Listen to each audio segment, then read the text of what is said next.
We're so extremely live, you have no idea how live we are. We're so live that we're alive. Hi. I'm EnviroBoy. It's your boy, EnviroBoy. It's not me. I don't know what I'm doing. I have no idea what I'm gonna do. That's gonna be my tagline. So many people have cool taglines and stuff. Mine's just gonna be, I don't know what I'm doing.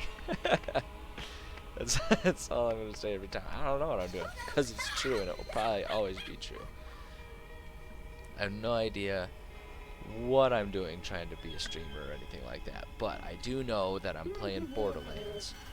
The numero uno of the Borderlandses. And we're just gonna have a good time playing it. Because it is Thursday, February 11th, 2021. And it's time for some Borderlands. That's what I'm talking about. My cat's freaking out. My neighbors are probably pissed because I'm talking and I'm right next to the wall. And it's going to be a good time. Although I will say, my neighbors can kiss my grits. Because they make all kinds of noise all the damn time. And last time they were making the same amount of noise that is really bothersome. Like, they made so much noise before that literally half the building complained about them, and they put a message out for it. It's like, well, if you don't want to get complaints, then don't be a butthead. Alright, let's see here. I feel like as Mordecai, I should probably have that back out. Get a sniper back out. I needed to find a better shield is what I needed to do last time I was playing this. I feel like I'm looking over at the stream, and I feel like the stream is looking like it's a bit smoother. I toyed with some settings. Working. Yeah, oh god, I'm not using that shield, that's for sure. Toyed with a few settings, I'm hoping that it's good.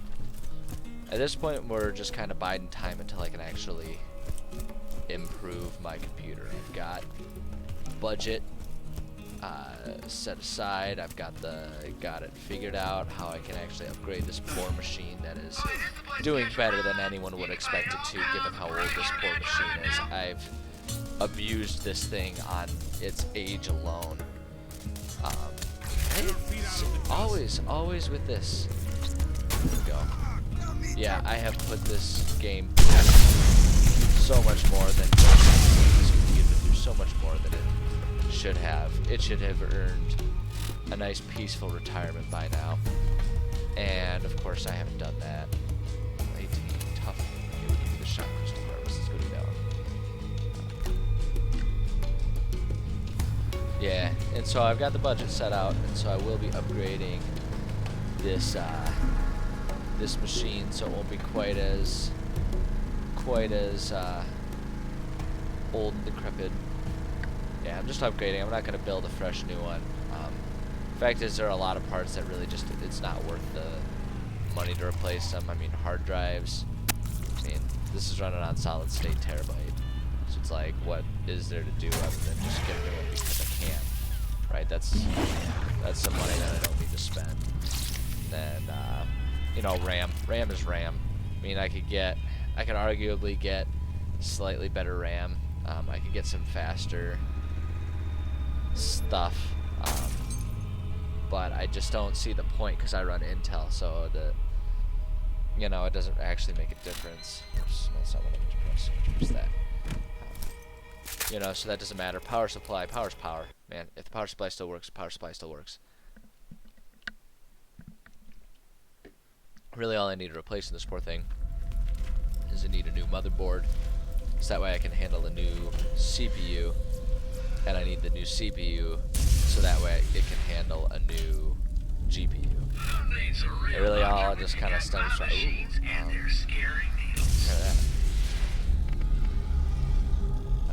Oh, that's not. I don't know if that's better enough to give up the health regen. Not here. So yeah, it's only a matter of time. I'll be upgrading it. The bottleneck is really just the fact that, you know, nobody can get a good you know, no one's able to get their hands on any good graphics cards right now, any new ones. You know, and I'm not afraid to say that in a lot of ways you can blame God Emperor for that one. All those tariffs. Whether you agree or disagree with them, the fact is that's making it tough. Hi, kitty! You can see the cattail. My cat is freaking out. She's full of energy right now. I don't know what her deal has been the past few days in general. She's been very, very active in the evenings. I don't know what's causing this. Whoa, whoa, whoa. I don't know what's in the mood. Oh. But she's in a mood. She's been in one for a while, and will probably continue to be in one for a while. That's what she do. She's a cat. You know, cats freak out sometimes. They don't need a good reason. They're cats. Being a cat alone is a really good reason, as far as they're concerned, for spazzing out like nobody's business. But yeah, I'm excited. I'm excited to be able to upgrade this PC soon. I've been thinking about it for well over a year, honestly. It's not even the streaming that's kind of getting me feeling like I should upgrade. Although having an upgraded PC will certainly make this attempted side hustle of mine a bit easier to consider pursuing. You know, no doubt about that. But you know, that's not what's spurring this this idea for me.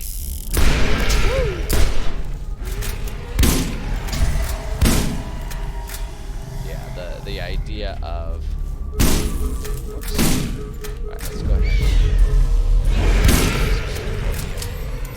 Yeah, the idea of upgrading the PC really did start a long time ago. I had picked out a bunch of parts over a year ago.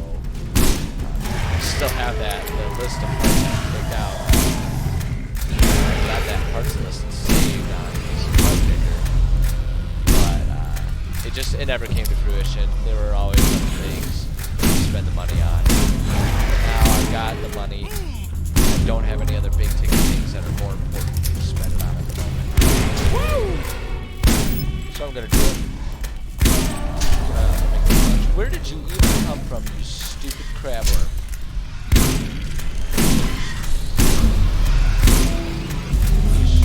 Oh gosh, there's a lot of them over there, isn't there? Oh dear. Oh no. Oh, well, I guess I'll let them.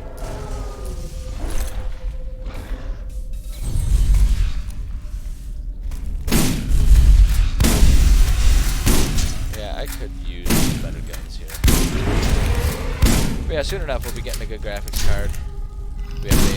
I think, you know, I've been budgeting. There's some other big ticket things that I mean, look at that. It's not like I'm gonna sit here and give you the Better Boy finance show. I'm telling you all about most details of all of my financial decisions. But the fact is ultimately what it comes down to is I've been saving up for some big ticket items, and those just aren't, you know, my priorities are changing. Spend money on those things. Where are all of these skags coming from right now? What on earth? This cave is psychotic.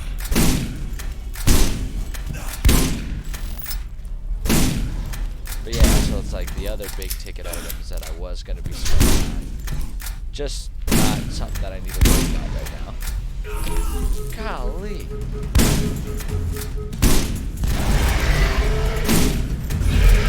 So I figure I might as well go ahead and use that cash for some other things instead. You know, like a computer upgrade. I'm also going to do some pretty big kitchen upgrades. I just live in an apartment, but like I'm in an apartment that has a pitifully small kitchen. And that has never really jived with me because what do I want to do for Bloodwing?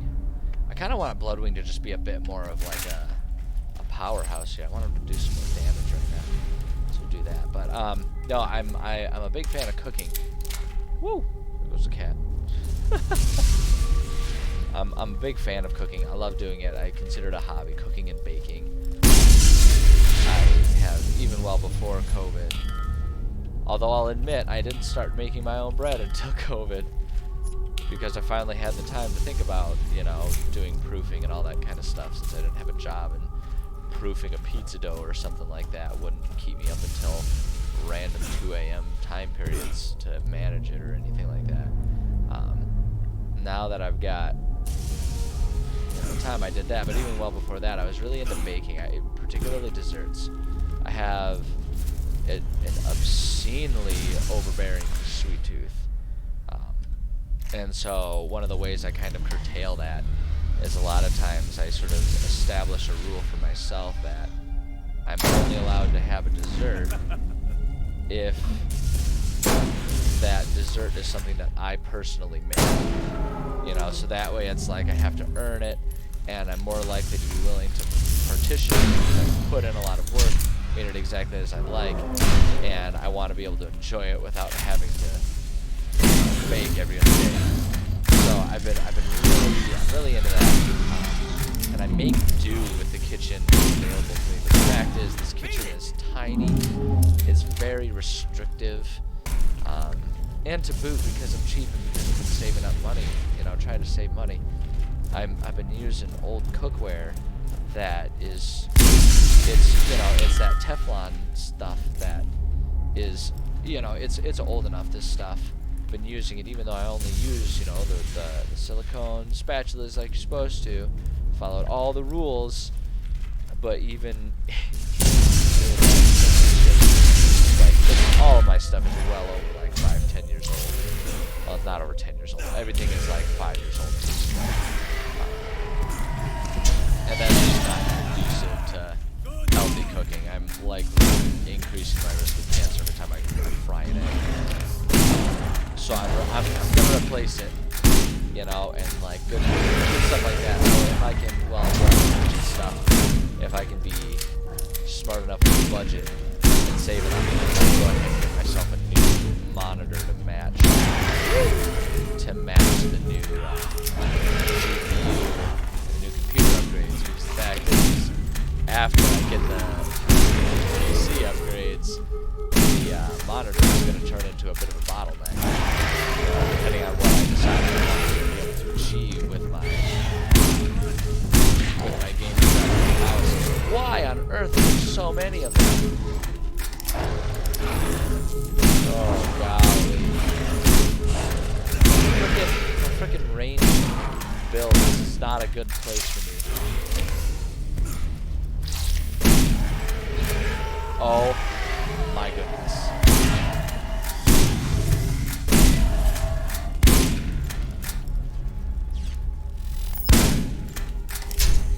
Crying out loud. Sheesh. Look at that, there's another one. See, this is what I mean. Like, where the hell are these guys coming from? Get out of here. But yeah, the monitor has kind of become a bottleneck, and I'm aware of that. And that's a conscious decision. I do intend, if I can't do it immediately, it will be sort of my next big life upgrade to upgrade my monitor a bit. Oh my god, there's so many of them! It's obnoxious, man. It's so obnoxious.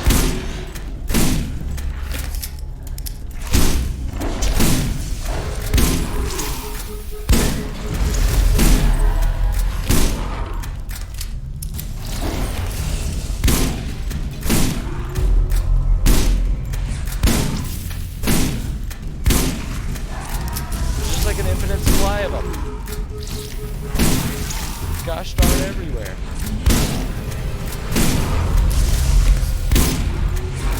Holy poop balls. This is ridiculous.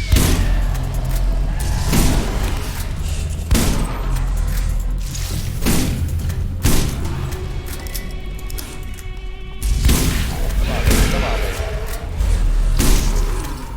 Is this glitching or something? Why are there so many of them?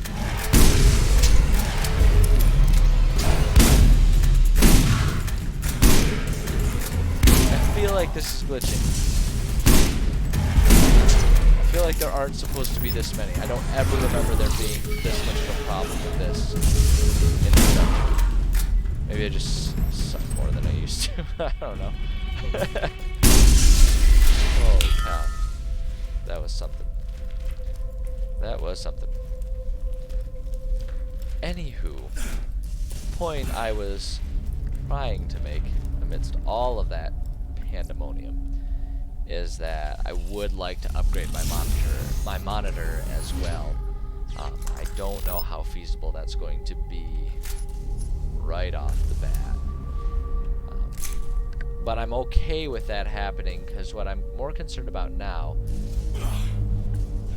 is that a game like Borderlands, and granted, I'm playing the Game of the Year Enhanced Edition. I'm willing to recognize that puts us at a different caliber than, maybe the original release on the Xbox 360. That said, I'm playing on this thing, and it can barely handle any medium settings. Everything's got to be set on low, and that just, if we were talking about Cyberpunk, and that's the best we can do, if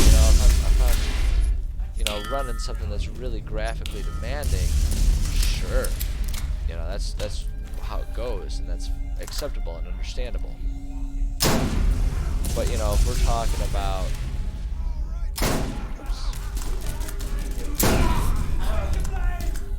if we're talking about, a game like Borderlands that's not touted as being particularly graphically demanding or groundbreaking, right?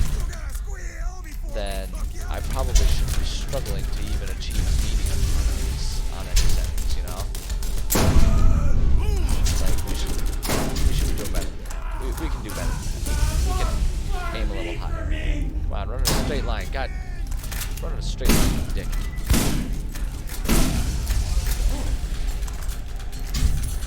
So yeah, so it's time to upgrade. Upgrade. There are 3,452 entries for the name upgrade. That's an Idiocracy reference if there's anyone who's unaware.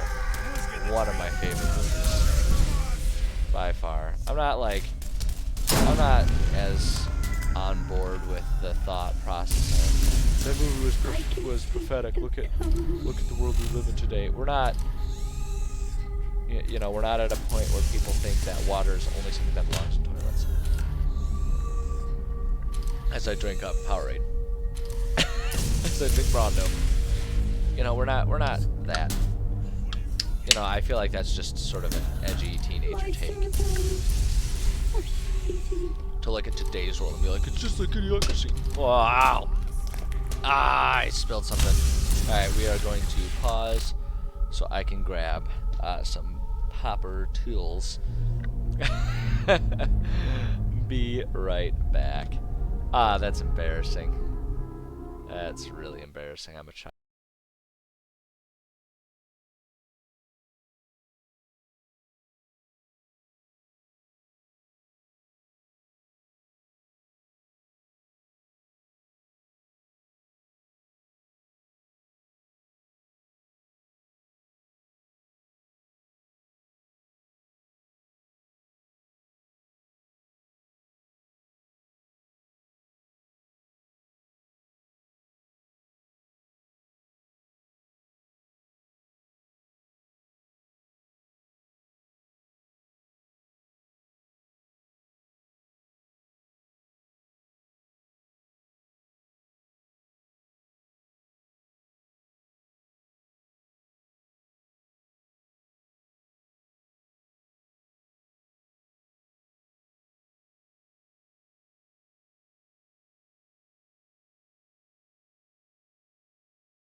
We're back.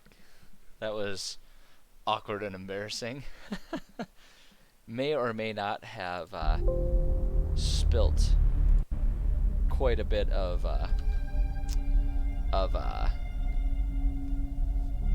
energy drink on my desk. But luckily we cleaned it up. It didn't land on anything important. It just kind of spilled on an empty patch of desk. Fortunately, because I am someone who is obsessive about that kind of stuff, and oops, that's not what I meant to press. I meant to press this. I am obsessive about that kind of stuff, and I'm someone who is just sort of eternally paranoid and afraid that I'm going to do exactly that and destroy something valuable and important. So I have the tendency to sort of hang my head on where I'm placing my phone on a table at any given time. So I go out of my way to make sure that if things spill like that, it's not going to be on the electronics. And I actually learned that skill, so that's something that I learned. Genuinely, I'm not making this up. One of my best friends in the world cracks me up. I love him to bits. But he has this weird habit. He's one of the people who's always carrying a water bottle with him. You know, always trying to stay hydrated and stuff. Which I respect, you know. I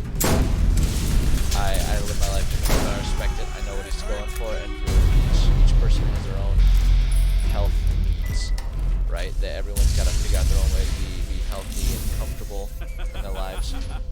So no disparity there, but he carries a water bottle with him, and you would need both hands to count the number of times he knocks that water bottle over daily. Every day. Yeah, and I know this because it would happen in class consistently. Like every hour-long lecture that we were in, he would at some point in time knock it down. And we're not talking like, you know, your freaking Nestle Ice Mountain plastic water bottle. No, we're talking full. Hold on, let me look at the map here. Where am I accidentally heading right now? I don't know if this is. I don't know that I want to go quite there. I want to look this other way real quick. Yeah, we're talking like one of those, you know, fancy metal doodader water bottles that when you knock it over, you hear the kung of like kicking it or punching it or whatever you accidentally do to knock it over. And what's more, I love him to death. He would have this habit. He would never be satisfied to, you know, because like they would always have a lid, right? Like a screw-on lid.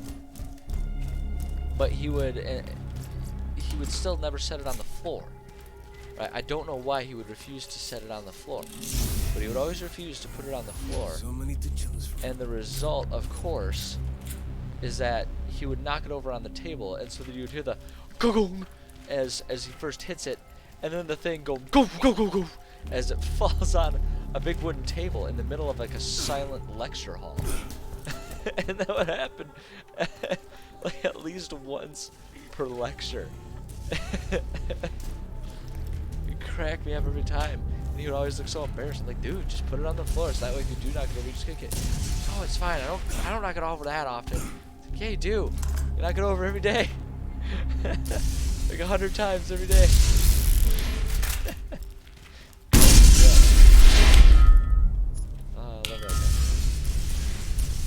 Boy. Luckily, not much of it spilled. So I can still get plenty of my doses of vaccine. Vaccine? Why did I say vaccine? No, of caffeine. I just got my dose of vaccine on the line because I'm fortunate enough that because of my day job, I qualified to get myself vaccinated for the Rona.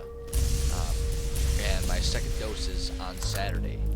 So I am only about a week or two away from being... Whoa, hi there. That guy came out of literally nowhere.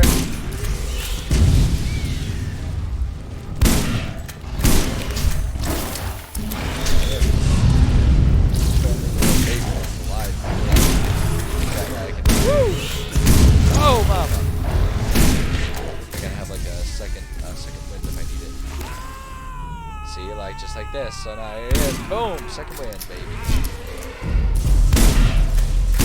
There we go.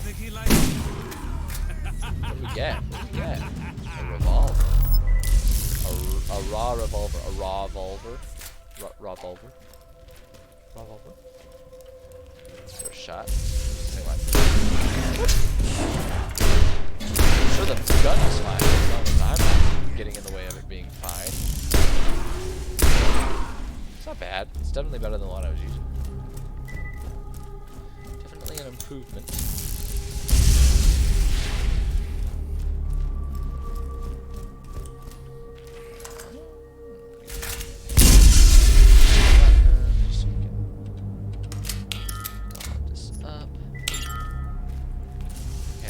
Was that all of them? Did I finish that one? I think I saw the check mark. I did see the check mark. Hell yeah.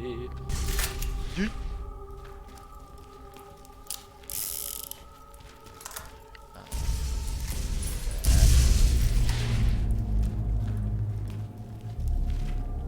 Come on, where are the stupid large number of enemies? They're undoubtedly here.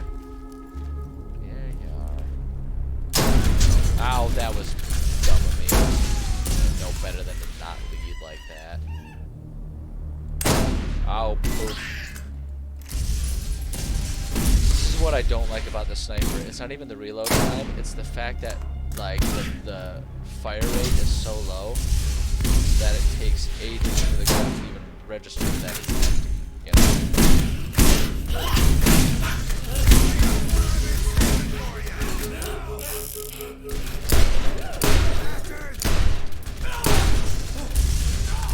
That's the part of it, because it takes so long for it to sort of recock and reset. The weapon, when you're out of bullets, it goes through the cocking, goes through the cocking animation before it automatically registers that it's time to reload. So it's like you almost want to, every chance you get, manually reload, because if you manually reload, it'll interrupt that weapon, that cycling animation.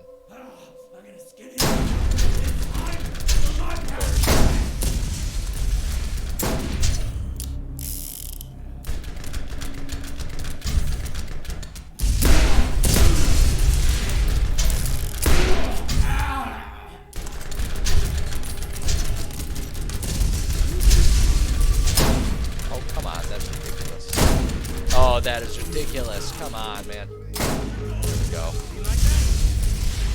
See, there it is. There it is right there.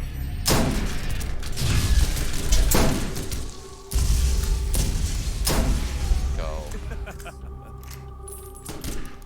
Wish you could go prone in this game.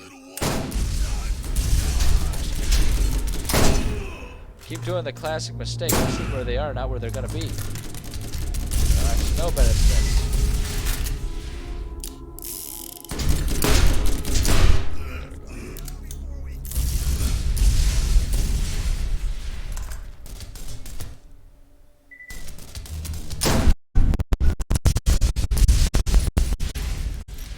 There we go, baby.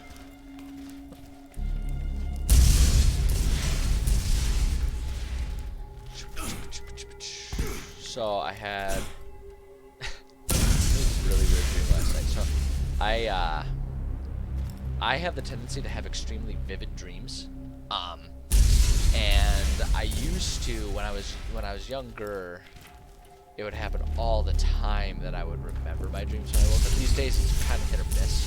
Sometimes I remember them, sometimes I don't. And I think that's just because as I've gotten older, my body's gotten more in tune to its own, like I've gotten more in tune to my sleeping rhythms. So I tend to wake up in between REM cycles. Like I've been able to time out, you know, when I should be setting my alarm and when I should be going to sleep. So that way I wake up between REM cycles, which just naturally makes it much, much easier to wake up and be alert right away. But it also, when you do that, reduces your ability to like remember your dreams. The best way to remember your dreams is to wake up. So as a kid, I just remember my dreams. always are, baby. And like when I wake up, a lot of times I'll have little flashes, I remember, and then it'll be by the time I go to get more into the gym. Obnoxious.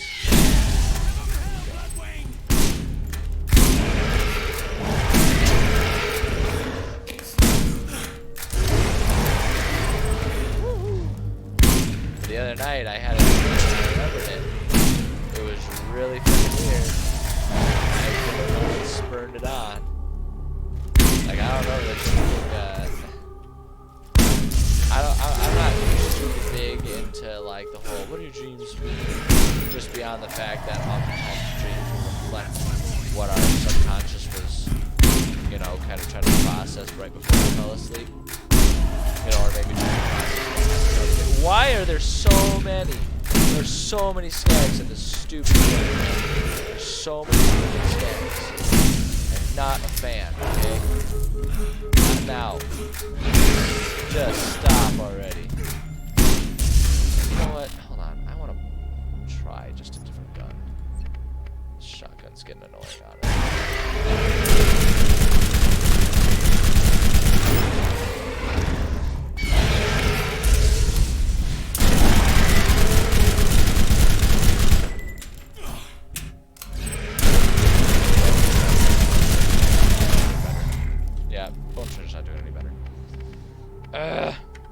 What about my assault rifles? My assault rifles? Maybe the assault rifles. Check a bit.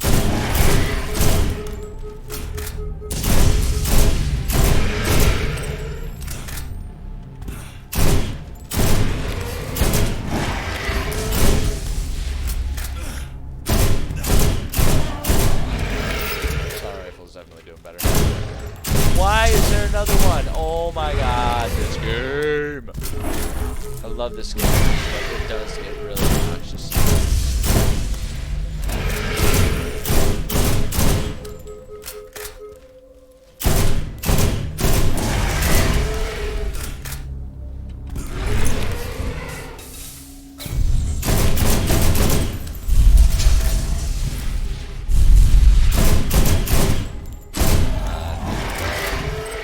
Is there another one? Come on, man, seriously. Seriously, just cool all these things. Just, oh my God. I swear I have a funny story about it. Right now I gotta focus on all of these, like, apparently infinite number of stats. Apparently they don't end. You just keep fighting more. Until you get so much. Like, see, look at it, there's two of them again. All you do is freaking sit over here, man. Always do, no more, no less. I feel like at this point I'm just kind of like shooting around randomly until I can right now. So help me if another one spawns right now.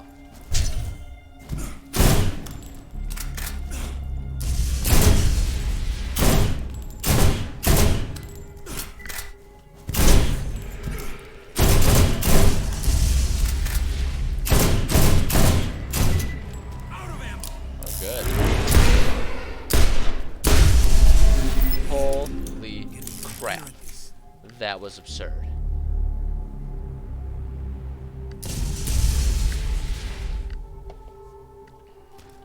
Man.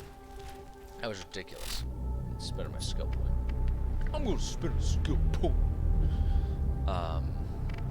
This is a reload speed? No.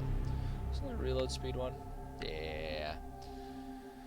Sounds tempting. Bloodwing is doing some pretty good damage right now.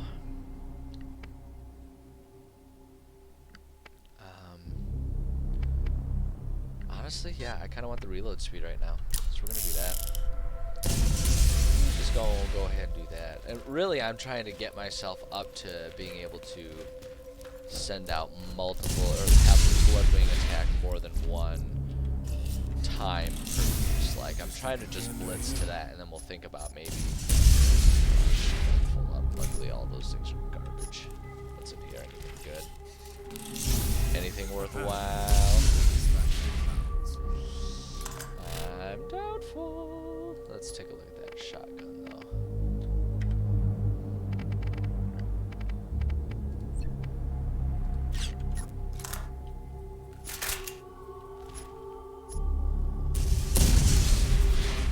It's really not that great. Really, just not that great. Man, my legs are stiff. Oh, that's right. I was trying for the game when all kinds of rogue on started just the never-ending pile of skags. I was gonna tell the story about the dream that I had. So, like I set it up, you know, like any good comedic storytelling, you gotta set it up, and you gotta take too long to set it up, so that way people are like really invested in the story, even if they might not actually want to be invested in the story, right? So you're invested in the story now. I have vivid dreams, and sometimes I remember them in particular situations. Hell yeah! I love getting my SDUs. I really wish it would just automatically apply them, though. Whatever. And then this claptrap, I remember, disappointingly does not offer you any sort of additional treasure for having rescued him. The first one that you rescued does.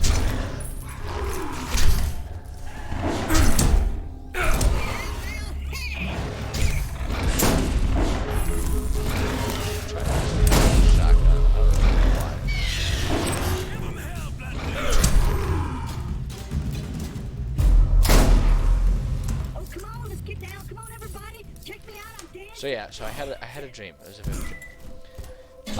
In the dream, I was living in an elvish city because I was my own age, but I had been like, you know how dream logic makes sense in the scope of the dream, but then when you return to the real life and you think about it and you're like, what? Like, it was one of those dreams for sure. Because I was living in a society, it was like an elven society, and it was like somehow there was some weird dynamic in which they had essentially adopted me, even though I'm a full adult, and I was an adult in the dream, right? It wasn't one of those dreams where I was like committed to being a kid. I was known that I was living in this like druidic elven society or something. And they like expected me to. What? Another one of these guys? Oh, crying out loud! Oh my golly! And so I was expected to adhere to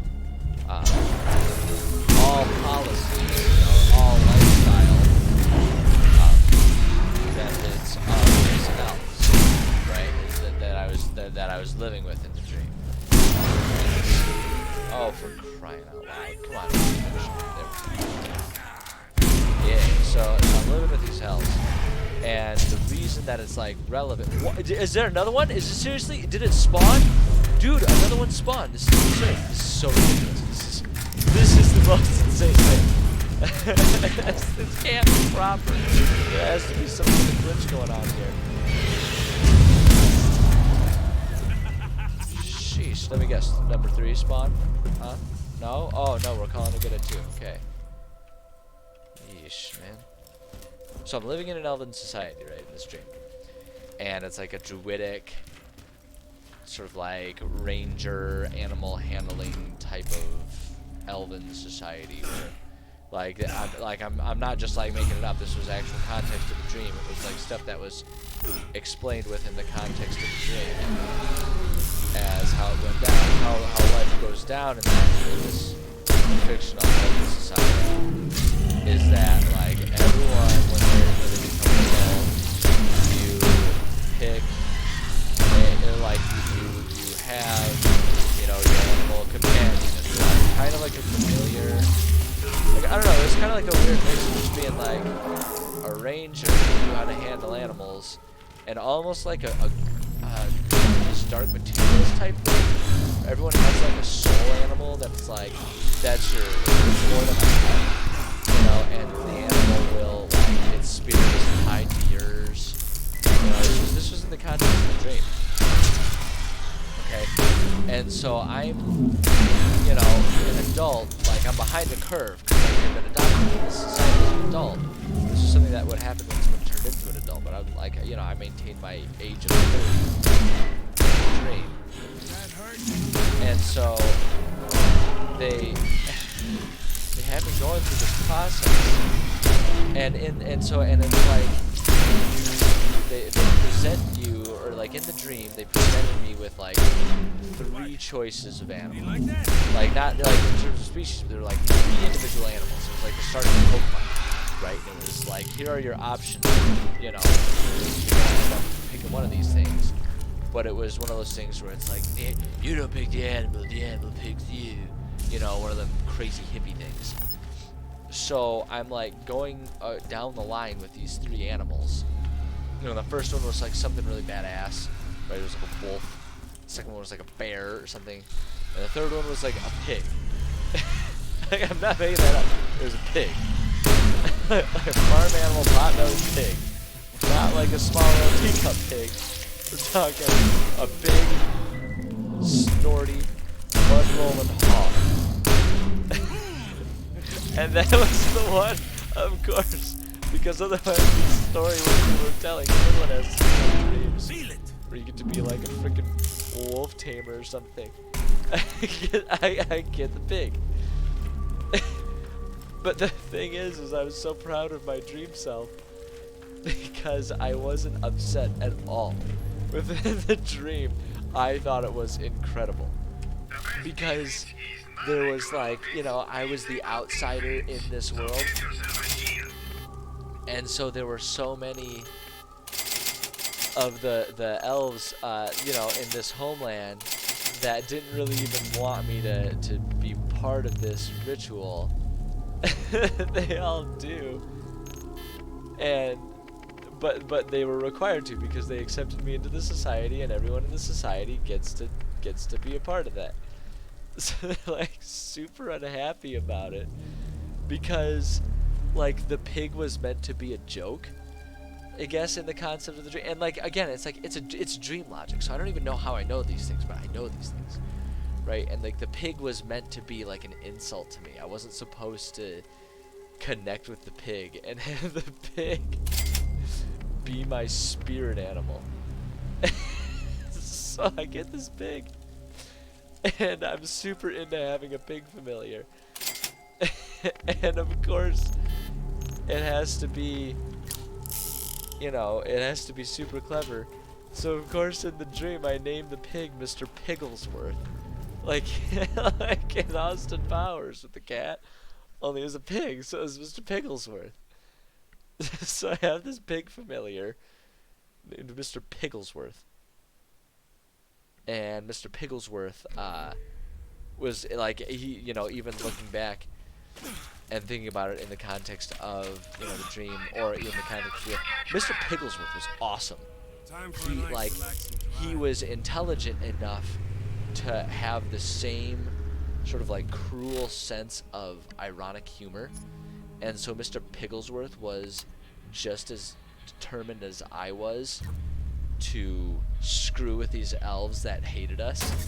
You know, the elves that like that through some weird, you know, dream logic, they adopted us into the society, but they hated us and they didn't want us there.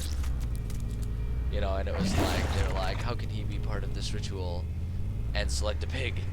You know, the lowest of animal anyone else has ever chosen was like a horse or something like that, right? So me and Mr. Pigglesworth spent the rest of the dream just screwing with the elves. Like, I'm not even making that up. That's what the dream was. We broke into like the banquet hall kitchens, and we're like, you know, Mr. Pigglesworth would like find all of the best food, because like he had pig nose, right? So he could just like root out where all the best food was. And so we were just pilfering the best food, and he was this big giant pig, so no one could physically remove him. Just a big giant pig. He was eating everything. You know, Mr. Pigglesworth, he could climb ladders, so they would try to like escape me and Mr. Pigglesworth by climbing up in trees, and Mr. Pigglesworth would just climb up there. And we didn't do anything aggressive or mean. We would just like impose ourselves on them, and we would just chill out with them. That was the dream. Like, that was the whole dream, a whole night of that dream. Me and Mr. Pigglesworth screwing with the elves. And it's one of the best dreams I've had in a long time. A long time. It's just making me happy to sit here and remember it. It was such a goofy dream. So ridiculous. I loved it. Absolutely loved it. Wish I had a pig in real life named Mr. Pigglesworth. I absolutely adore my cat. And oh, I gotta sell some stick here. I gotta do some inventory management. This is where it gets boring. Because I just gotta compare some weapons here. Yeah, these are garbage. I'm not particularly complex when it comes to comparing all my weapons. Ooh. Let's see here. I say that, and now here I am scrutinizing two weapons. Slightly faster reload speed. Probably much faster reload speed, honestly. Damage is higher. That's a lot higher. Accuracy is a bit lower, and the fire rate is much lower. It's got really good fire rate. We've got pretty good weapon zoom, recoil reduction, plus 2 magazine size, 51 damage. 51% damage.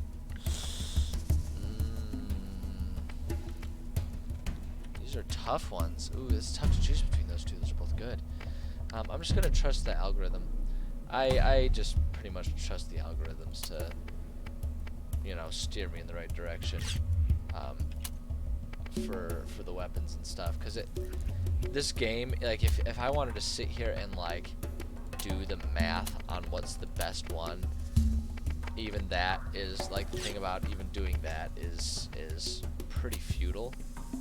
Because look at that, the Bone Shredder should not be keeping up. Man, I need better SMG options here. We can get rid of the Verrusty sniper. The Verrusty. Get rid of that sniper there. Snipes. Yeah, I don't spend a whole lot of time over analyzing all this. I'm just gonna get rid of one of those. Honestly, it's just taking up space now. Combines good damage, high fire rate, and recoil reduction into one lethal weapon. Yeah, it's not worth it scrutinizing, because like you can spend all kinds of time scrutinizing weapons, you know, for hours and hours, and then in 20 minutes you'll end up finding a weapon that's just better than anything you've had so far, because that's just how this game is designed, right? You're meant to constantly be, it's, you know, it's a loot shooter. You're meant to be constantly finding better weapons, you know, and there's always the chance you're going to get purples and whatnot. So I just don't see where it's worth it to, you know, be spending too much time trying to, you know, maximize your stat.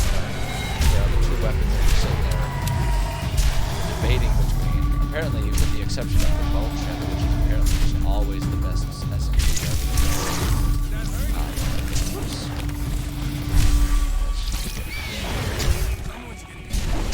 yeah, so it's like, you know, other than with a few exceptions, whatever weapon you find and spending hours and hours debating, give it an hour of gameplay and you're going to replace it. You know, that's just the way Borderlands works. I don't spend time. I know some people really like to get into the nitty-gritty of like the weapons algorithm and stuff, but that's just not me. Hey, Bloodring. Oh boy, Bloodring.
DPS up there. Come on, come on. Not gonna happen. Not gonna happen. Shoot!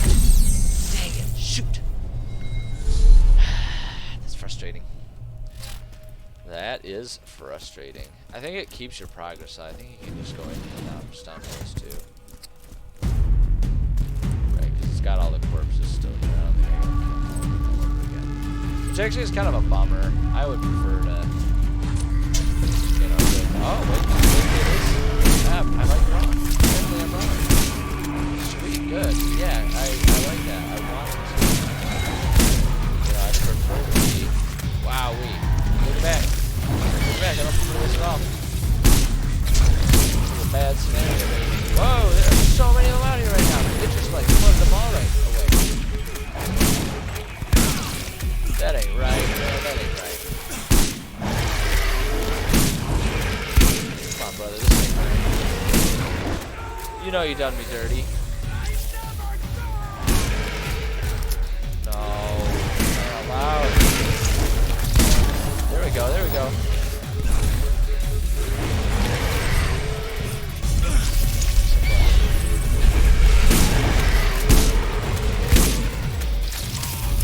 Holy crap right now.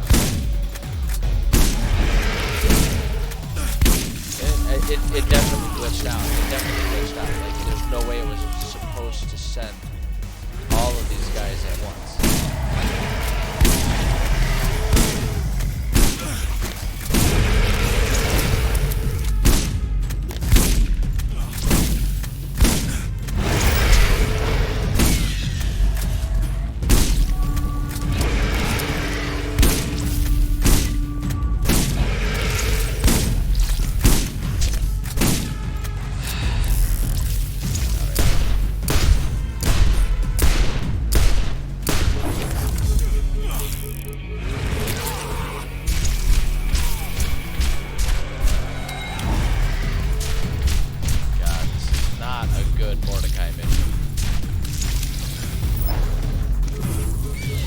Disregarding the fact that I'm playing solo right now, it's not a mission that is friendly to Mordecai.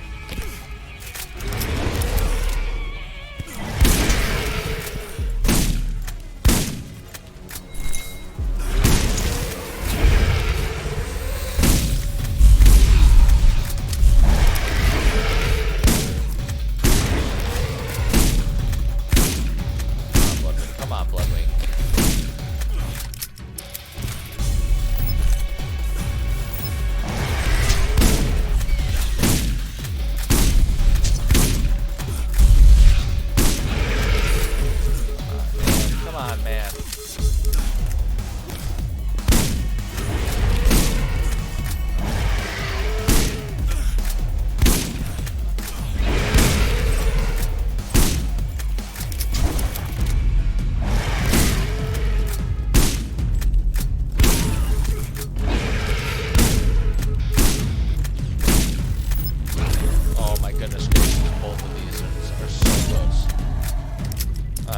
See it. It disappoints me that it didn't respawn the badass skag. It's kind of the point of the challenge, is to fight off try and fight the badass skag, but that badass skag is so gross. Am I right? Yeesh.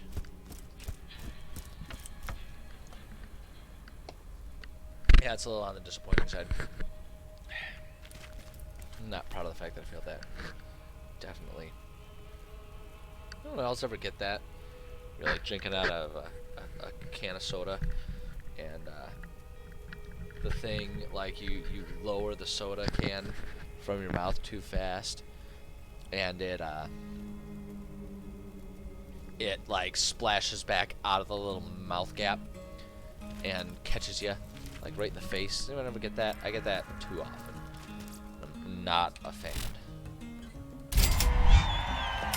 Alright, revolver. I don't know if that's really going to be all that wonderful for me. It wouldn't be a bad idea. I could do Bloodwing and then go for Gunslinger to round it back out. That wouldn't be the worst idea. I think that could actually be a pretty good... I think that could be a pretty good approach. But we'll finish this up because really I want Bird of Prey. I want to max out Bird of Prey. I definitely wouldn't mind the sniper one, but I feel like the sniper tree is really better served for runs like with friends, like where you're playing with other people. For a solo run, I feel like it just doesn't really hold up, you know.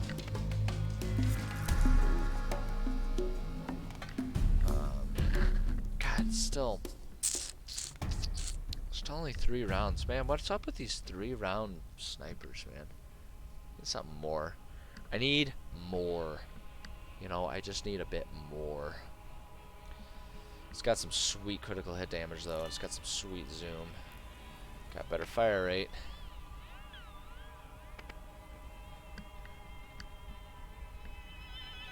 Barely, though. I don't know that it's going to be worth it. I think I'd rather keep the fire, to be perfectly honest. I want to put that there. Alright, yeah, I'm going to sell some stuff.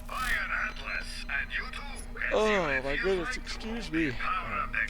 Junk. Yep. I'm just gonna sell that. I'm not gonna use it. Am I kidding? Sell that. Yeah, there we go. Okay, I'm looking at the clock. It's 8 o'clock. I'm going to take myself a couple-minute break here. Take care of my biology and all that kind of stuff. It's code for taking a whiz.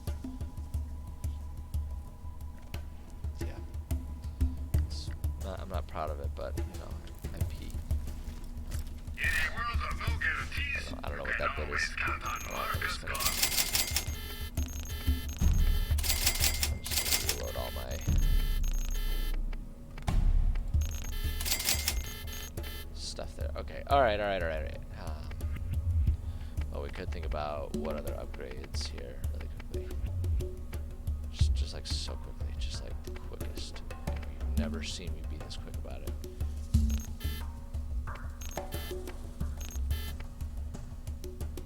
That's this one, revolver ammo. What we got? Revolver ammo. Shotgun, I've got the shotgun ammo. Got this. I think I got all of them. I got them all. Alright. Okay, so yeah, bio break. I'll be back in like, I don't know, 5-10 minutes. I don't know. No one's watching. Who cares? Who cares? But yeah, I'll be back shortly.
It's coming back.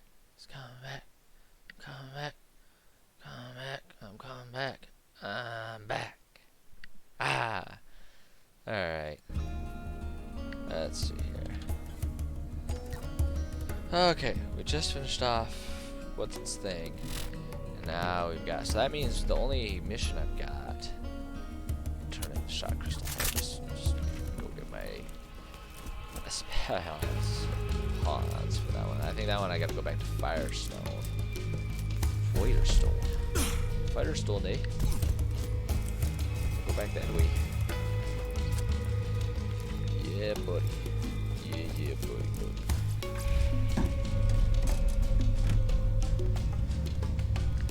Oh, excuse me. Golly, that's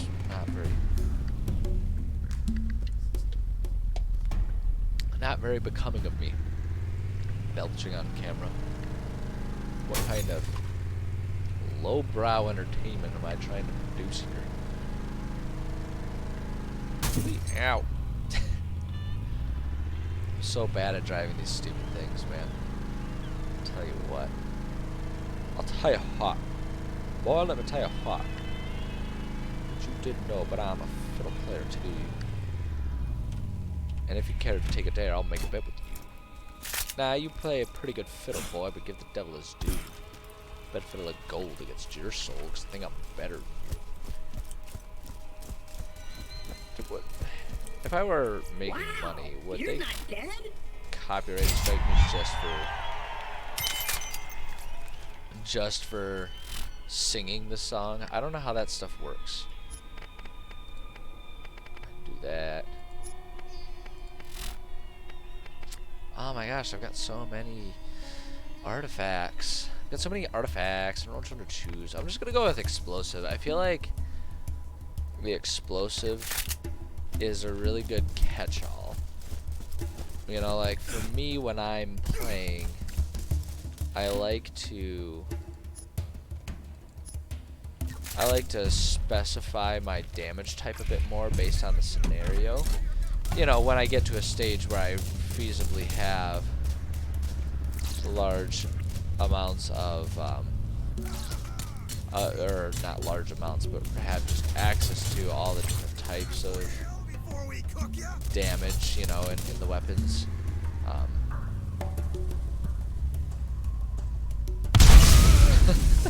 Sorry, I was just watching him run around and I was like, I don't know what he's expecting.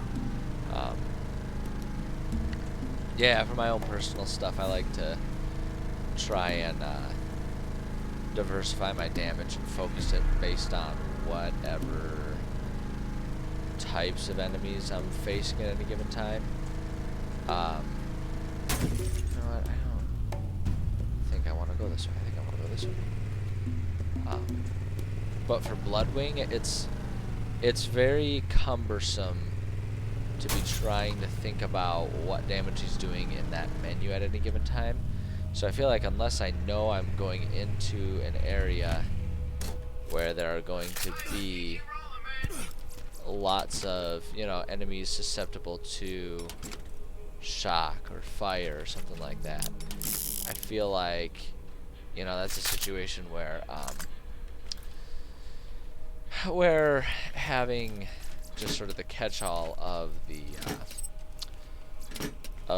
the explosive damage really is the way to go about it. You know what I mean?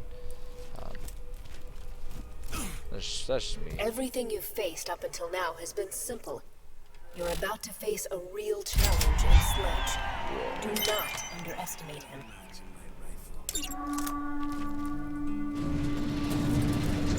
Supposed to go after Sledge or more. Oh, did I level up? Heck yeah! Alright. We're getting close. We're getting close to being able to grab that. Would be a bad idea to get more converted to health. I mean, all of these ones are pretty handy and worth upgrading. I just like early on I like to front load my system or my build with a lot of damage up front, just because that helps turn Bloodwing into an awesome bailout option. And I think actually converting to health is good. I don't know, these three are really good. This one is the next one, and then we start focusing on these, you know, with these ones kind of being thrown in there as well. I think I'm going to do just a bit more damage, and then next time we'll probably go for the health.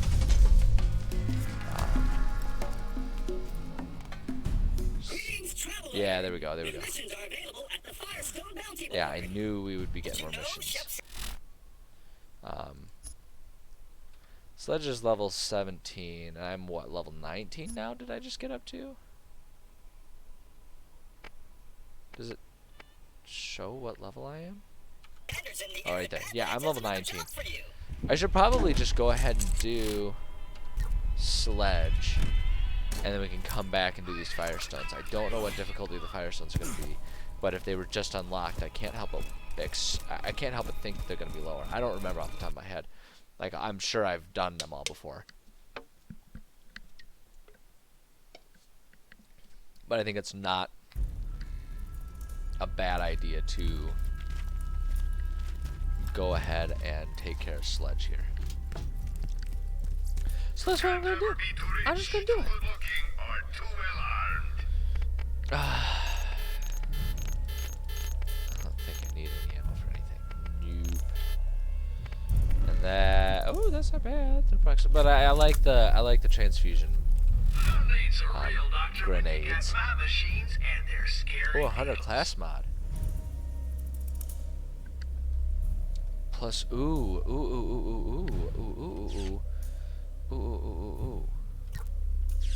I don't, yeah, because I don't have any class mods yet.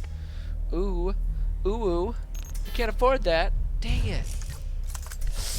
Okay, I gotta try to get some cash. I want that. I want it. Oh, I let him too much, I guess. Oh, baloney.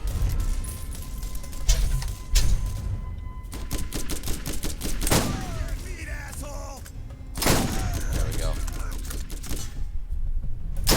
There we go. There's another one moving.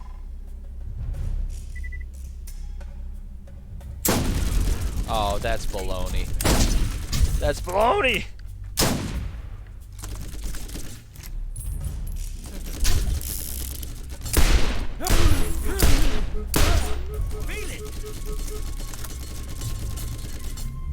It's gonna be coming around that corner pretty much in a second. If I can get it. That's gonna help me.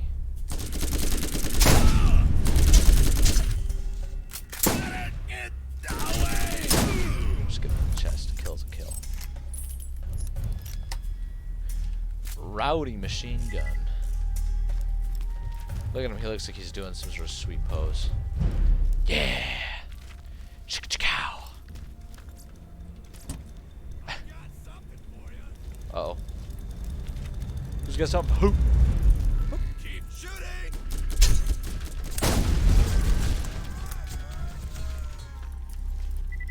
You scared? You should be! I ain't scared. Shut up. You're scared.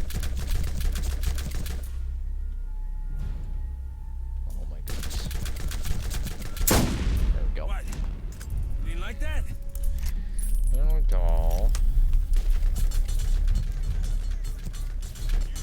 Shots coming from right there. One second. Thread the needle! Yeah! You know it. You know I'm threading the needle. Every day. Ah, man.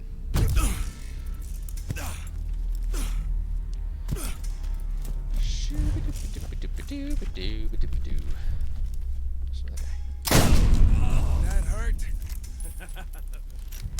So I read they were passing an article around in my office today that made me pretty happy. Oh shoot, there's two of them going after me. Hold on, go do something. That, yeah, there was an article being shared around my office today. Well, I use office loosely. I'm working at home. Shared amongst co-workers today. That was kind of giving me some hope about about where things are going with the new administration as far as like my job goes, because it was talking about how Biden and the current EPA are going to be, I mean, the details and the minutia of it are not necessarily undoing a whole bunch of damage that Trump did, because like the good news is, as far as air quality goes, Trump didn't do much. His push for coal was problematic. That's that's a different, that's a whole conversation in and of itself. His push for coal is problematic in a lot of ways for environmental health. But the fact that there was even any sort of discussion happening at the presidential level about how we address the climate crisis that we're in, and how matters of air quality play into that, was really encouraging for me, because we have gone 4 years. Granted, I have not worked in my current job for all of those 4 years. I was previously in other aspects of environmental health, namely food and water, but it was still encouraging. It's just generally encouraging to be in a position now where I'm seeing moves and actions in a direction towards helping our environment. I mean, for the obvious reasons, we want to be improving environmental health, and we want to be attentive and concerned about that kind of stuff. I mean, the obvious things are going to be, your ideas of we would prefer our planet to not be trashed, when we're, as we're moving forward in life. But air quality, the thing is so the thing with the Clean Air Act, it's not even just about, planet survival. It's about comfort and health in our communities. Because you see, I feel like most people are aware of, the situation in a lot of major Chinese cities where industry reigns very supreme around those parts. For better or for worse, it's not always as black and white as we'd like to say it is. Of course, we want to do everything possible to help the environment, but the fact is a lot of the damage to our environment, the damage that is, oh, there we go, finally a better sniper rifle. I'll give it a shot, I swear. A lot of the damage to our environment isn't stuff that, it's not, I shouldn't even say a lot of it, all of it. It's not stuff that happens because you have, Dr. Evil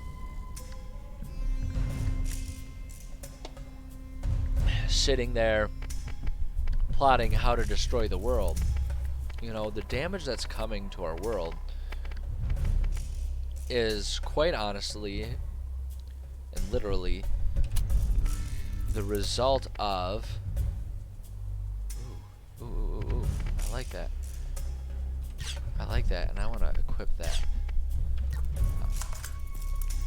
It doesn't come from someone being a supervillain and plotting how they're going to melt the polar ice caps and take over the world. It's the result of progress. And the reason, the thing is, that's not to say that it's also necessarily good. Right? Progress for progress' sake is dangerous. And we should be, we should be legitimately concerned about what cost progress comes at. Unbridled progress often has enough negative consequences that it should be, just largely reined in. We don't actually want unlimited progress, just because that progress will inherently have a cost. And a lot of industrial progress, the cost is clean air and clean water. Because to manufacture something, there's going to be byproducts. and it's not even manufacturing. It's for the production of our energy, for keeping the lights on, or at least historically, it's required that. What's encouraging to me is to see the Biden administration looking at these things, because the fact is that nowadays the technology exists so that we can improve our environment without having to give up the creature comforts we had. 30 years ago, the concept of wind power or solar power, those things just weren't as robust. Those opportunities, those options for us just weren't the same as they are now. So it made more sense for us to not be as adamant about requiring facilities to adhere to those types of systems and programs. But nowadays it's a different situation. But even so, progress isn't something that can come immediately. It's something that's got to be, like, we do have to do it gradually if we want to do it in a way that isn't going to majorly disrupt, our lives. And I think that's fair. I do think that that's a fair concern and consideration.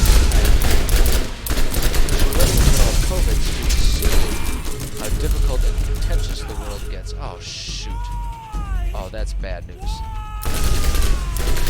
That's really bad news. This isn't gonna work, man.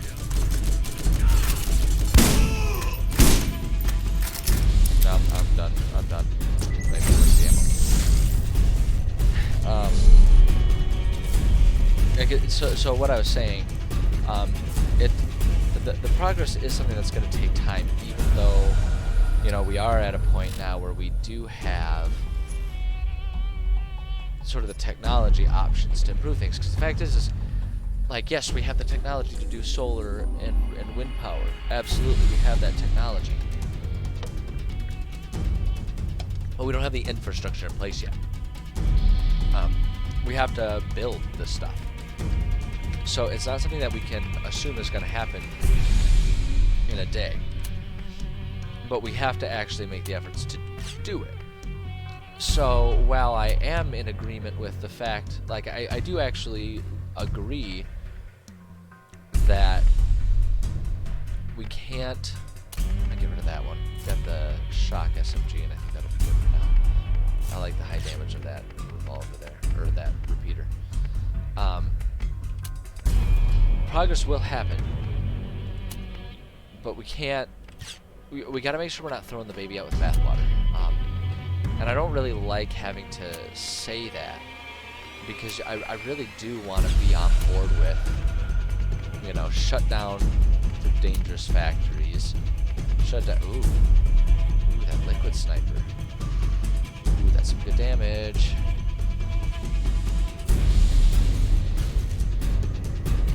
I'm gonna equip that one. I do want to see us diving in head first, right, into some awesome technology improvements. But we have to let progress take the time it's going to take. And I feel like that's one of the things that really gets a lot of wires crossed when you hear different sides of the argument on these things. Is I feel like there are those who recognize, and are concerned about, well, what's the nature of the jobs? And I think they have, I think that's a fair point. I think it's fair to be concerned about what does this mean for our jobs, because we are concerned, rightfully so. We're concerned about the state of the economy and people's abilities to, earn a livelihood. That's a reasonable concern. We wish we didn't have to think about it in those terms, all of us do. But the fact is, we do kind of have to think about it through that lens. We have to consider, what will this, that, or the other thing do? And the trick to that, like, where I think, the Republican mindset, where they kind of fall off base, is they tend to, shell up, they go into defensive stance, and they don't want any change to happen at all, right? They're like, you can't take away my job, so no green energy. That's not quite right. You know, we can't just say shut down all the polluting factories. It doesn't work like that. Because those factories are what produce the cars that we purchase. You know, produce the materials that we use to build our homes. You know, produce the power that we use right now. Yes, we want to get ourselves going on some renewable, you know, sources of energy, especially for the power. And we will get there. But we can't just shut down the power grid, the power grid as it is right now. We still need to be able to provide power in the meantime. But like where I'm going with all of this is just that it makes me happy that there's an administration that is even discussing this, because it drove me crazy to see our national leaders acting like this is a non-issue, acting like we'll leave the coal plants open so people can have their jobs. Job well done. You know, like that's not helpful, because there is still the issue of climate change. And the thing that really bothers me about it, and it shows how much foresight those who would insist upon keeping the power system as it is, shows how short-sighted they are, is the fact that it doesn't even matter about it doesn't even matter. You know what? That's what we're gonna do.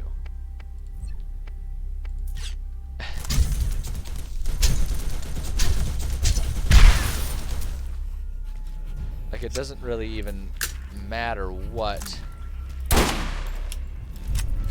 your feelings are on climate change, because the fact is we also know darn well that when we're talking about non-renewable sources of energy, by definition, they'll run out. They're non-renewable. We only have so many years left of these things, you know, of these sources of energy and power. And so if we're just going to constantly rely on them, we're going to eventually find ourselves in a situation where we're out of exactly what we need to be able to keep the power grid. So it's, you know, even if you want to not be concerned with the state of the environment, if you are concerned about the state of keeping your lights turned on and your television turned on and your refrigerator working, then you do need to be concerned about our dependence on fossil fuels and non-renewable energy sources. Because they're going to run out. They're going to run out at some point in time. You know, and it's like, you know, it's that sort of bullheadedness that really does cause a lot of the strife and disagreement, I think. Because I think that a lot of people who are in favor of halting as much as we can the sort of negative spiral of climate change that we're in right now, you know, I think there's a lot of people that really would be willing to work on finding middle ground. Because I think there are a lot of people that are like me and recognize the fact that, you know, we can't, it's true, we can't just change everything right away. You know, we need to have a plan of action, and we do need to be concerned about people, you know, having jobs, earning livelihoods and all that kind of stuff, and keeping the power grid function. Oh my god, that was just embarrassing. You know, there's a lot more people to do that, but there's this sort of opposing mindset that's this bullheadedness of climate change as a hoax. You know, I refuse to consider sacrificing my job in the mines, my job in manufacturing. And that really is problematic, because they're sort of by definition they're stopping progress, right? And the fact that, you know, like and that kind of plays into me. It does bother me a bit that there are people who can't stand the term progressive and use the term progressive in a sort of derogatory manner, right? I mean, think about that. Like, who is honestly against progress? You know, why would we be against the concept of progressing as human? That's where it is. Like, imagine if we only held on to traditional values all through the Middle Ages, or, you know, the medieval times. We'd be in the same exact situation as we were back then. Like, this, the whole concept of progress. And so this sort of insistence upon being afraid of progress is, frankly, it is very confusing. I get people have different points of view, but it's confusing to me. And I feel like, for me at least, the concept of climate and manufacturing, you know, being against progress in those fields is one of the most confusing ones to me, because you would think that we would be all for trying to come up with better technologies to make it cheaper and more efficient. Jeez, I didn't even see where he came from. To produce what we want and live our lives. Like, why is it such a bad thing for us to improve solar panels? Like, are people not aware of the fact that, you know, if solar power reaches a point that we could efficiently and reliably, like, if we could efficiently provide power for ourselves through solar technology, like, that saves everyone money. You install solar panels, and now you don't have to pay the power company. Hey, Dr. Smile. Dr. Smile, that's a cool name. I like that. I like smiling. How's it going, man? Welcome to my stream of nobody watching me ramble about everything and nothing at the same time. I'm talking about climate change because that's what my work is. And so I'm naturally drawn to discussing that kind of stuff and sharing how ridiculous the world is. So welcome. I'm glad. I'm glad you're here. I'm glad I've got a whole viewer. That's exciting. But yeah, I'm just talking about how it's confusing to me the amount of pushback we always see, you know, as an American in America. The amount of pushback you always see for, whoopsie, God, I need to just, okay, you know what, I'm just doing it right now. I'm putting my stupid rocket launcher away. I had it for one thing. Oh, nice, man. Yeah, Borderlands is awesome, man. This game is awesome, and it's like, it's too bad to me because, like, half the time when I'm playing this, people are like, oh, you should play Borderlands 2. It's like, man, Borderlands 2 is great, but I feel like people play Borderlands 2 to death. Like, Borderlands 1 is sweet. This game is so much fun. I love this game. I had a whole rant about it the other day about how much nostalgia I have attached to this game. It's such a good one. Hi, kitty. What are you complaining about down there? My cat's upset at me. Probably because I haven't given her evening treats like I normally do by now. I know, kitty. Are you gonna come invade the stream? Is that what's gonna happen? I know the camera just barely doesn't see you right now. Just out of sight. This cat. I love my cat. She's a little turd sometimes.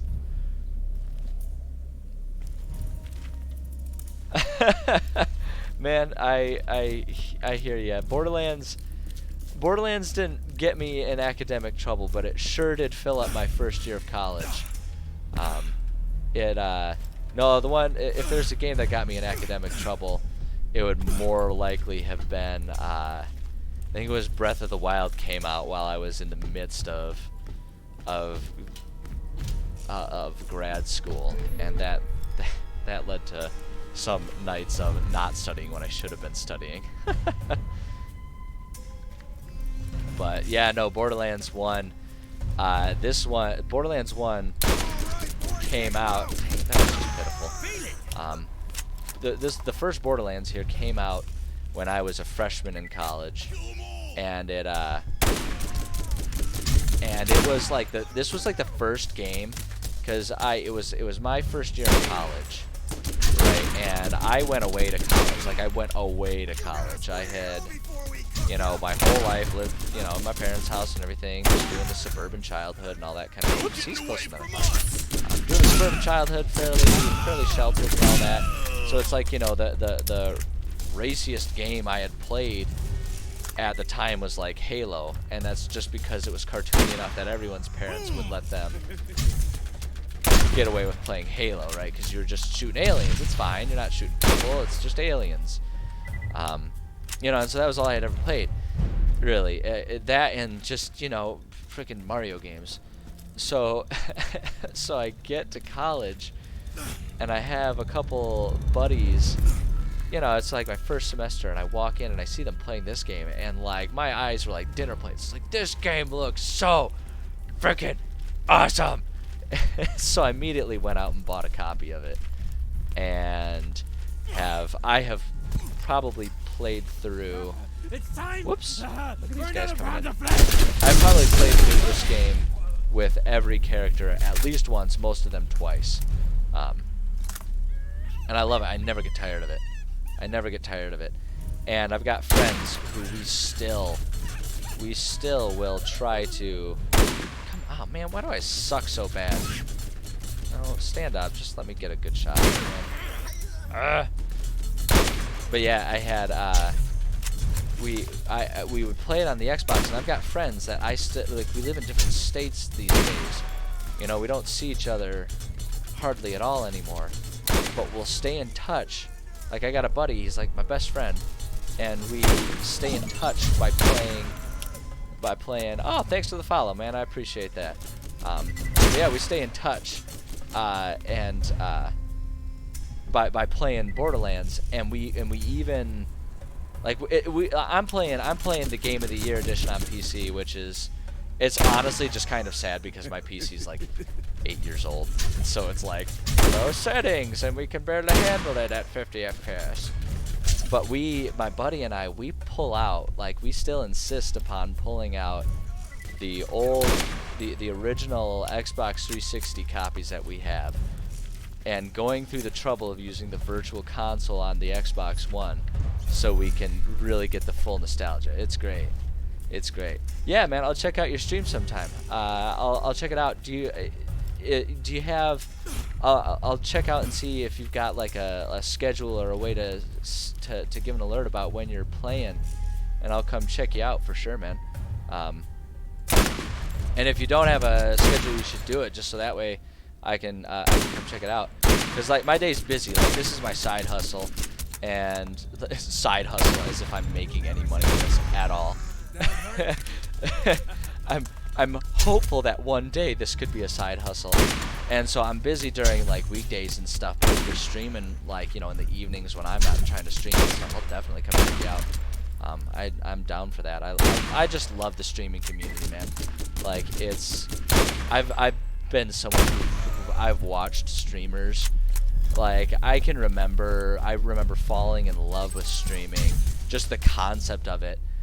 Back in the original Twitch Plays Pokemon days, when they were playing like the original Pokemon, like I freaking loved that. That was such an awesome experience to witness, and just the fact that you can have communities like you see in the streaming communities, I just think is so fun, you know. So I'm all about it. So like I don't even, you know, I sit here and I'll get like one viewer, and I don't even care. I just love to be part of it. It's so much fun. So all of that to say, I'll definitely check you out, man. I think that's awesome, and I think it never hurts that we get more and more creative people trying to, you know, produce content. Because I think by having a lot of different people sort of active in it is how we get so many cool things happening. You know, like we see so many creative things that show up, like with music and stuff. One of the things I try to do, you know, I've got my schedule, and like I kind of alternate between, I do some games streaming, and then I also, because I play Dungeons and Dragons a whole lot, and I'm a dungeon master, so I just, like, when I'm doing some writing for the campaigns I'm leading, I stream that, so that way, you know, and I've had some people come on and we'll just like share creative ideas about like homebrew rules and stuff. I think that's awesome. So yeah, who doesn't love D&D, right? Like D&D is such an awesome hobby, and I love the like renaissance of popularity it's going through right now. It's such a cool hobby. It's so much fun. So yeah, I mean, if you're ever of a mind to, I know it's not, it's not the high octane entertainment that usually people associate with streaming, but yeah, I'll log on. I'm planning on doing it tomorrow night. I'll log on and I'll just be working on writing stuff. Right now I'm working on an island that is like, what was that? Oh, there's just okay. It got like, the music got so intense. I was like, is there a boss I'm forgetting about here? But yeah, I'm working on like an island that is meant to be sort of like a pirate-themed shipwreck thing, and I'm doing that for one of my current, for one of my two. I'm leading two groups right now, and one of them, they're guys they had never played before.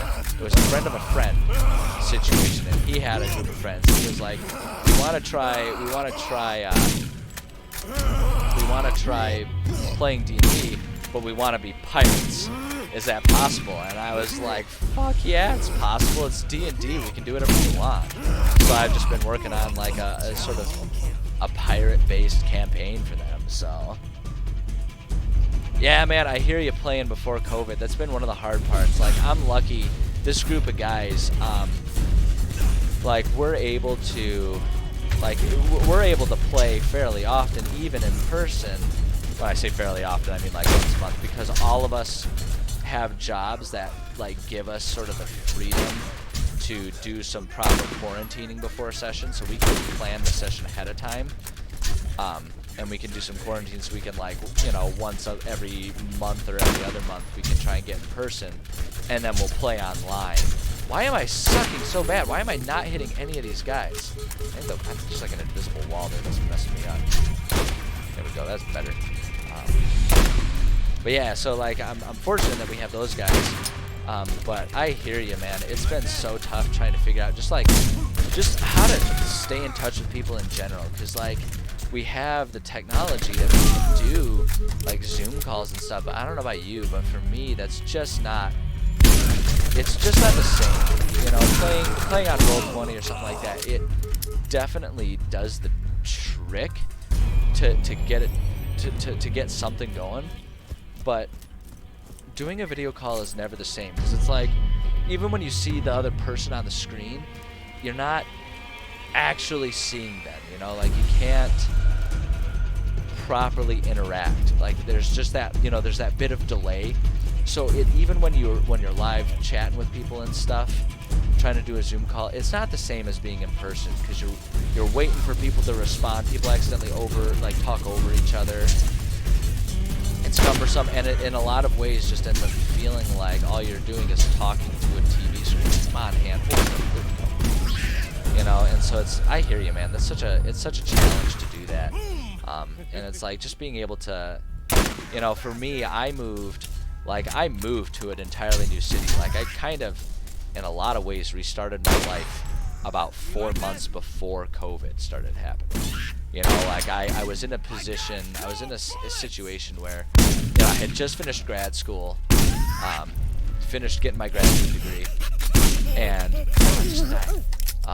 and all of my good friends that I had made over the course of like 4 years of grad school, they all took off. Like every single one of them found jobs in different states and cities.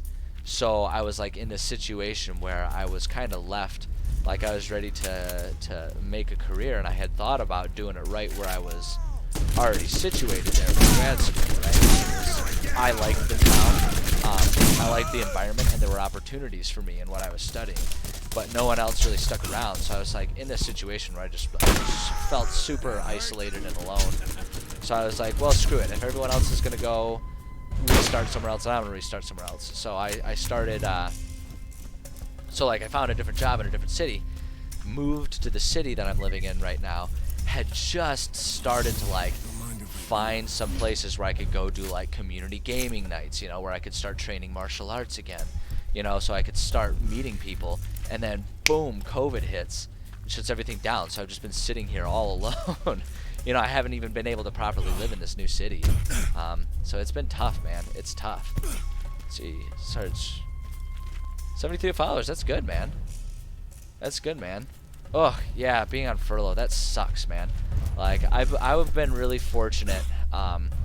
I work for, I like I mentioned, my day job is I work in environmental health. I'm an air quality inspector. So my job is I go to factories and I tell them to stop polluting. It's more complicated than that, but that's the gist of it.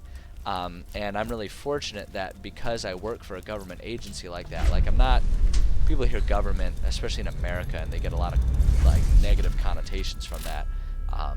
But I'm not like a traditional politician type government employee. I'm just like, on par with like a municipal. Place called Nando's. I have no idea what that is. But I'm gonna assume it's awesome because it sounds cool.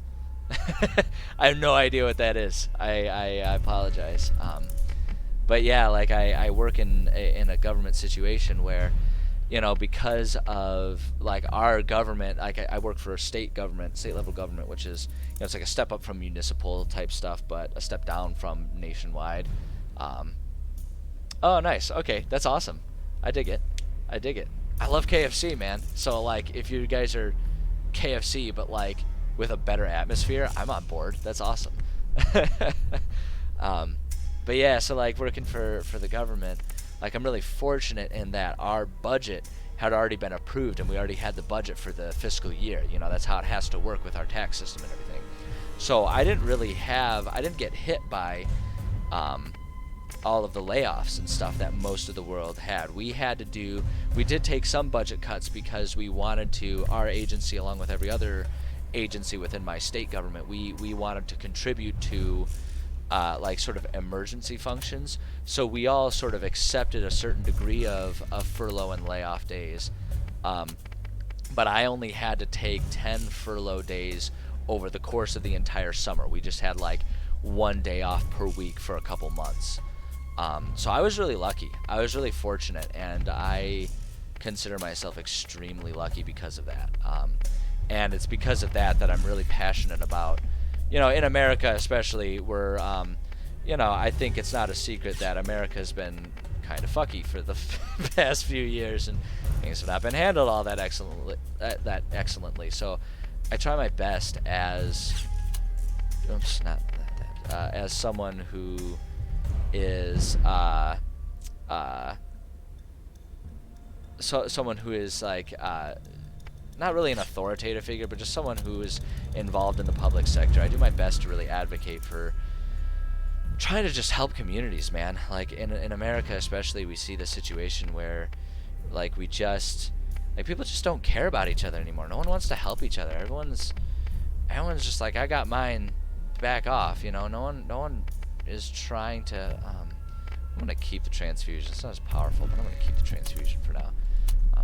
Yeah, and it's depressing. So I don't know where I was going with that rambling, but just to say that I'm really fortunate and I'm aware of that. So I'm doing my best to try and give back, and I think that's been some of my motivation to even try streaming. We got Berserker class. That's what a waste. I'm not a Berserker. Stupid game. But like, that was kind of part of my reason to try and get involved in streaming, because I'm hoping that I can start using it as a way to sort of impart the knowledge that I have about climate and the environment to people, because I feel like there are a lot of gaps in knowledge that people, even well-intentioned people, I gotta buy some more ammo, that well-intentioned people just don't really have the context to understand, and so I want to do that. And the other thing too is, you see all these cool charity streams. It'd be really cool to me if one of these days I was able to get myself, enough of a following that I could work on doing some charitable streams and stuff. Let's see here. Am I a vegan or anything like that? I'm not a vegetarian or vegan, but I do reduce my meat consumption. Like when I'm doing my weekly shopping, I try to make sure especially because I just shop for myself, I try to not consume more than, maybe a pound of meat a week. Which for an American is a tremendously small amount, which is just kind of pathetic. But like, there are many weeks where I won't buy meat, and so like I'll have sort of a vegetarian week, so to speak. And that's just, that's what I do to try and, this is what I do, guys. you know, that's kind of how I try to make my difference on that front. Because the thing is like farming in excess is problematic. But like this, like I say, this is where it kind of comes into play, where you know, my knowledge can help sort of inform where people are well-intentioned but don't fully understand what the situation is. Because farming in and of itself isn't necessarily problematic. It's farming in unsustainable thing. And the key, the number one key to trying to improve that is... Oh my god. Oh my god, I am not being very intelligent about this fight at all. This is stupid. I did not do this fight well at all. I can't kill him. Nah, I'm not gonna kill him this shot. That was just, I don't even know what I was trying to do. That was bad. Oh golly. Yeah, jeez, it's almost 2 a.m. there. What the hell are you doing up, man? Man, people live such different lives than me. I'm an early riser. It's like, it's almost 9 o'clock here. I'm getting ready to sign off soon too. But no, I really appreciate you stopping by, and I'll like I say, I'll try to check out your stream at some point. This weekend's gonna be tough. I finally will have the chance to visit my family for the first time, you know, since it's the holidays. So this weekend I'm gonna be pretty AWOL from technology in general. But no, I'll come check out your channel. I'll probably give you a follow so I can keep tabs on what you're doing, man. I appreciate you stopping by and chit-chatting with me. It's been fun. It's been real, man. So keep it cool, man, and give goodness to the world, and we'll see you around for sure. Die, Sledge! Son of a bitch.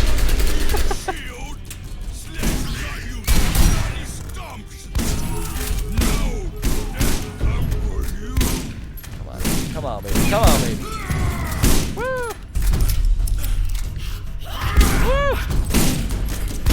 Oh no! Alright, come on. Come on, get the shotgunner. Finish the shotgunner. There we go, second win. That's what I need. That's what we need right there. Let's get a grenade out there. Let's get a nade. Nade.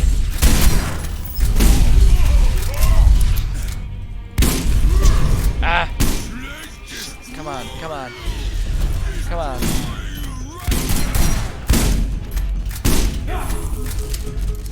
Whoa, whoa. Okay, I gotta get myself in a situation where I can maybe try and kill this guy.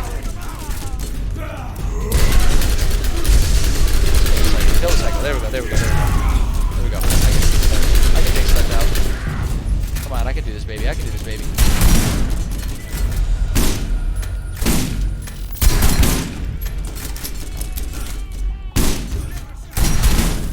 Come on, baby. Come on, baby. Yeah, there he is. Only 2 tries. Not the worst.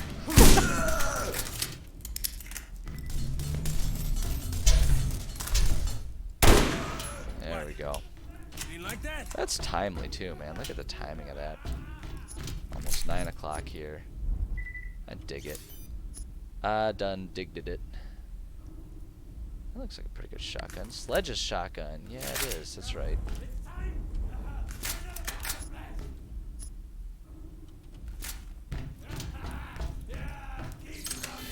Let's see here. So I'm gonna loot this. Hell yeah. I bet you would like to know what that is. The vault is real. What you are holding is the key that opens it. One part of it, anyway. Alright, I'm gonna get myself out of this area and probably log off for the night. Oh, excuse me, man. That is so unbecoming of me.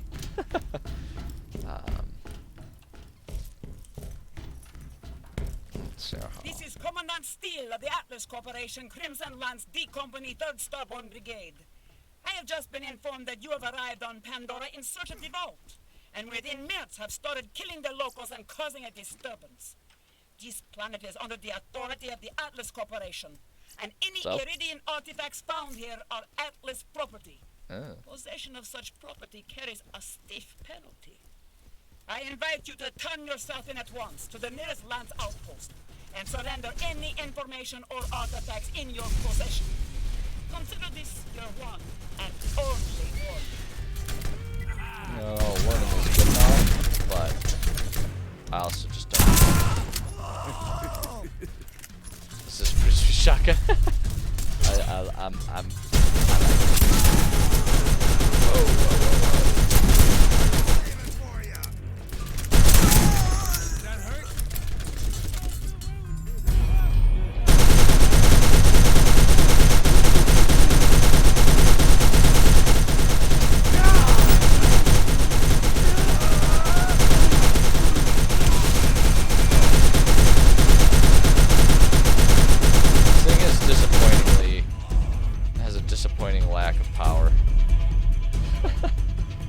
It's always not nearly as much fun to use that as I think it's gonna be. Bums me out, man. Oh boy.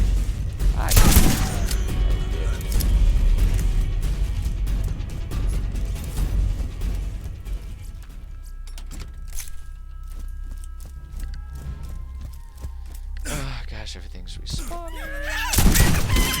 That's ridiculous.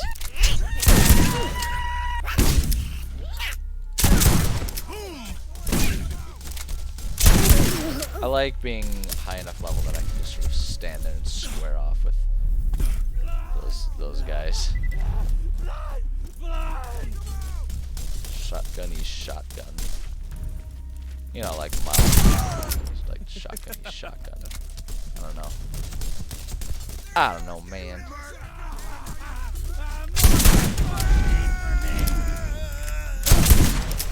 Go. I hear the. That hurt. Sweet. Okay, there we go. There we go. So we're just gonna come over here. The save point. So yeah, that's perfect. We'll call it a night. It's 9 o'clock here. Looks like viewers have signed off, which is cool. No problem there. But anyone watching the YouTube replay, thanks for stopping by as well. No, this was a good night. It was a good night. Had some good chit-chatting with some people. Just like that's exactly what I'm in it for, man. I just want to meet people and chat with people and, you know, share some creative thoughts and processes of the world. So, yeah, it was a good night. It was a good night. Like I said, tomorrow we'll be doing some writing streaming. Friday Night Write. And then that's going to be, I'll see if I can, I'll probably update my schedule just to make sure it is reflective. So we're streaming tomorrow. We'll not be streaming Saturday, my Saturday gaming / fight companion that I've been thinking that I've been trying to do, because I'm going to be out of town. I feel very fortunate. I have the chance to go see my family, so I'm going to do that. And then I'll be staying with them a few days, so no stream on Monday, and question mark on streaming on Tuesday. Depends on when I get home and how much energy I have to do that. So stream tomorrow, and then definitely not anything until video gaming streaming on Tuesday. Maybe nothing until writing stream Wednesday. But yeah, at any rate, this was a good evening. I enjoyed this, like I have every single one of these streams so far. This is a good time. I'm having so much fun with this, and I'm excited to be able to, you know, talk about what I do with my day job and sort of share whatever knowledge I have and learn from other people. It's good stuff. It's a good time. So thanks anyone who stopped by, either on Twitch or on YouTube. Check out the replays wherever you feel comfortable watching those.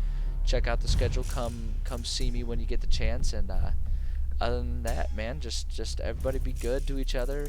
Spread some kindness in the world, and we will catch you guys next time. All right, take care, everybody.